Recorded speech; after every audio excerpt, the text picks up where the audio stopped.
Pozdrav! Danas oblikujemo glinom ili glinamolom.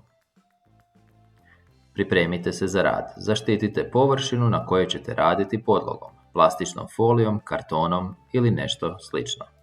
Pripremite glinu ili glinamol, drveni štapić ili olovku. Važno, nemojte otvarati glinamol dok učitelj ili učiteljica to ne kažu kako se glinamol ne bi sasušio.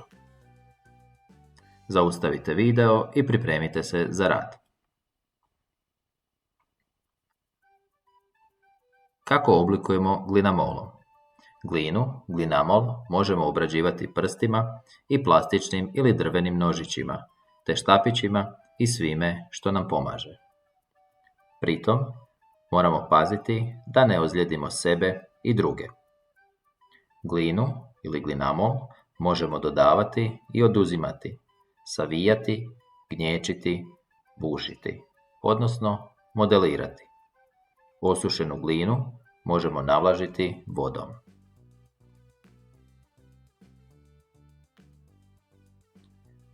Danas modeliramo, odnosno oblikujemo glinamolom. Danas smo kipari. Kipar je umjetnik koji se bavi kiparstvom. Njegov zadatak je da oblikuje, modelira materijal s kojime radi, kao što su glina, kamen i sl.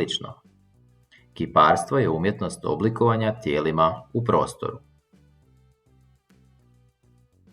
Bilo koje tijelo nazivamo volumen, a mjesto gdje je to tijelo smješteno nazivamo prostor. Volumen se oblikuje na razne načine. Poznajemo masu, a ona može biti raznolika. Monolitna, udubljeno ispupčena, prošupljena, plošno istanjena, linijski istanjena, a poznajemo i reljef, koji je jednom stranom spojen za podlogu. Kiparstvo i graditeljstvo mogu biti srodne vrste umjetnosti, ako doživimo zgradu kao veliki kip ili kip kao malu zgradu. Dijelovi zgrada svakako mogu biti oblikovani neobično, no važno je da prostori budu mjesta sigurnosti. Jedne od najneobičnijih građevina su djela Antonija Gaudija.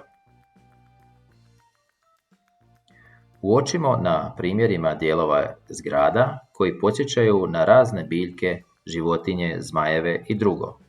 Ipak, iako zgrada djeluje kao da je u pokretu, vrlo je sigurna i dugo stoji na mjestu. Današnji zadatak je glinom ili glinamolom oblikovati dimnjak. Dio građevine, koja to više nije, postaje skulptura, baš kao i dimnjaci Antonija Gaudija. Stoga, nećete oblikovati bilo kakav dimnjak. Zamislite da je vaš dimnjak živ i ima ljudske osobine. Razmislite kakav je li dimnjak šaljiv, vesel ili tužan. Zadatak neće u potpunosti biti danas gotov, jer će se rad morati osušiti. Zaustavite video i oblikujte svoj neobični dimnjak. Svoj rad fotografirajte, fotografiju pošaljite svom učitelju ili učiteljici.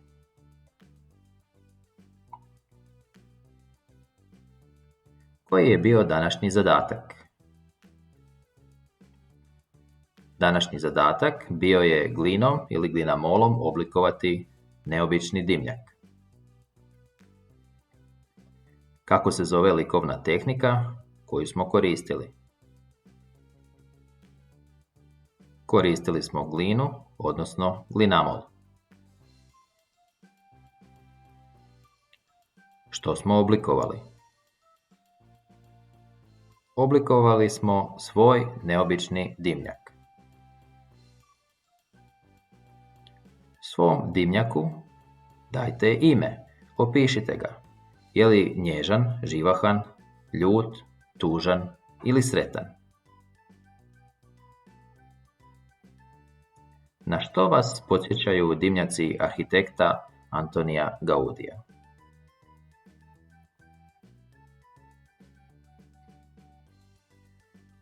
Požari dimnjaka su vrlo česti. Ako je dimnjak ispravan i kvalitetno napravljen, čađa u dimnjaku će izgorjeti bez posljedica, te će dimnjak ostati čist.